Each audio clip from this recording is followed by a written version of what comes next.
فالستة المكملون العشرة وسائر الصحب الكرام البررة وأهل بيت المصطفى الأطهار وتابعوه السادة الأخيار فكلهم في محكم القرآن أثنى عليهم خالق الأكوان في الفتح والحديد والقتال وغيرها بأكمل الخصال كذاك في التوراة والإنجيل صفاتهم معلومة التفصيل وذكرهم في سنة المختار قد سار سير الشمس في الأقطار ثم أن لهم عظمة ولهم احترام، فتمثيلهم يقلل من قدرهم وقيمتهم أمام الناس، وهذا أمر واقع حتى من الناحية الفنية فضلا عن الناحية الشرعية. ويكفينا أن الممثلين في الأصل الإنسان لا يكون ممثلا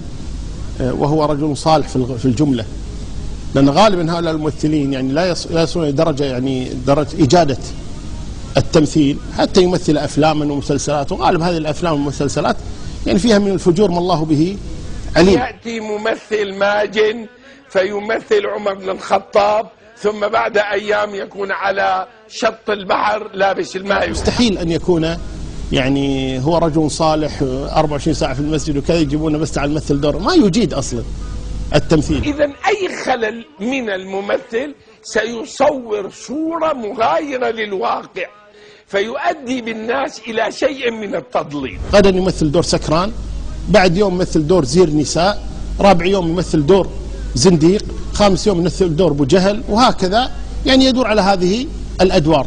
فبعض الناس خاصة الأطفال وغيرهم الصورة الذهنية عنده عندما يرون شوي ولا شايفه سكران أو يضاجع امرأة أو يكذب أو زبال أو ما شابه ذلك من الأمور، طيب فيصير عنده اضطراب في الشخصية. الخليفة قال أريد خالد في الحال، إذا أذهب إليه في الحال.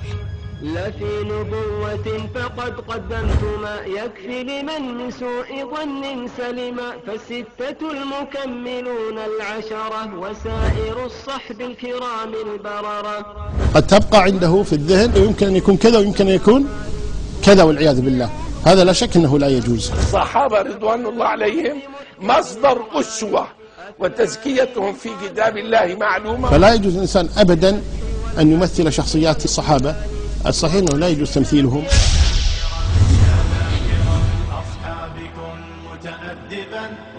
قرار مجمع الفقه الإسلامي التابع لإدارة العام الإسلامي بمكة المكرمة أن هناك اتفاق كامل على منع تنشيد وتمثيل الأنبياء عليهم وعلى نبينا أفضل الصلاة والسلام، وكذلك على منع تمثيل وتنشيد الصحابة رضي الله عنهم.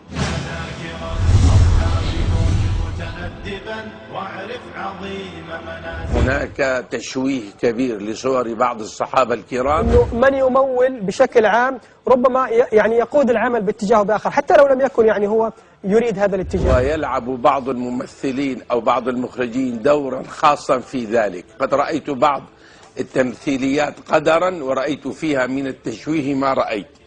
هذه قضية خطيرة جدا. الواقع الموجود في ظني ليس تمثيلا للصحابة، إنما هو تشويه لصور الصحابة في أجيال أمام هذه الأجيال.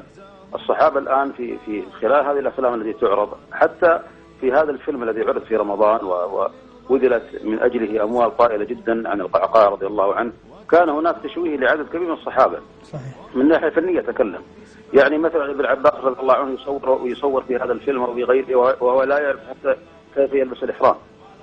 معاوية بن أبي سفيان رضي الله عنهما يصور في هذا المسلسل وفي غيره بصورة يعني رضي الله عنه بصورة المحتال المتكالب على الدنيا المتكالب على الشهوات. هذا الانطباع هو الذي ينطبع في أذهان أبناء هذا الجيل الذين لا يقرؤون التاريخ ولا يعرفون يعني سيرة الصحابة بشكل دقيق.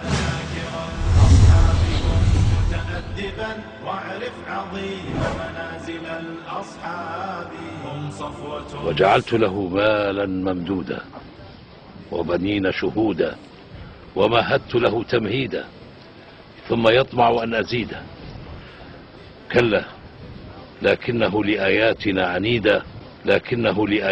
عنيدا ثم يطمع أن أزيد كلا إنه كان لآياتنا عنيدا. واسمع إلى سورة الأعلى.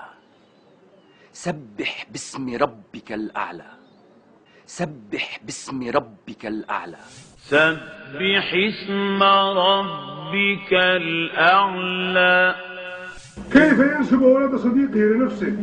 أعوذ بالله من الشيطان الرجيم. ادعوهم لآبائهم هو أقرب للتقوى. ادعوهم لآبائهم هو أقرب للتقوى. ادعوهم لآبائهم هو أقسط عند الله. ربنا سبحانه وتعالى قال لرسوله الكريم عليه الصلاة والسلام: خذ العفو وأمر بالمعروف وأعرض عن الجاهلين. خذ العفو وأمر بالعرف وأعرض عن الجاهلين. وحاوج عن حقده في سب شيخ متق أواب. يا ثانيا الاثنين في الغار الذي شهدت له آيات خير كتابي. وشجاعة وبطولة كما قلت، ولكنه يرفض. أية شجاعة وبطولة في أن تلاحق قبيلة بكاملها رجلا بمفرده، في أن تلاحق قبيلة بكاملها رجلا بمفرده. إذ أخرجه الذين كفروا ثاني اثنين إذ هما في الغار إذ يقول لصاحبه لا تحزن إن الله معنا. كذلك كنت حين كسرت ساق عمر. بالتأكيد. سم الله ليبارك طعامنا. بسم الله. أخبرنا عن صاحبه. قال أبو زرعة الرازي رحمه الله تبارك وتعالى: إذا رأيت الرجل يطعن في أصحاب رسول الله صلى الله عليه وسلم فاعلم أنه زنديق، وذلك أن القرآن عندنا حق والسنن عندنا حق، وإنما نقل لنا القرآن والسنن أصحاب رسول الله صلى الله عليه وسلم. قال: وهؤلاء يريدون أن يجرحوا شهودنا ليبطلوا القرآن والسنن، والجرح بهم أولى وهم زنادقة. في تبليغه فجزاهم الرحمن خير ثواب. ما بال أهل الغي طال لسانهم وتجرؤوا ورموهم بسباب. سبوا خيار الخلق من لهم العلا ولهم مقام في ذرى الأحساب. يريدون الطعن في الكتاب، يريدون الطعن في السنة، يريدون دينكم، لا يريدون الصحابة، يريدون الدين الذي نقله الصحابة رضي الله.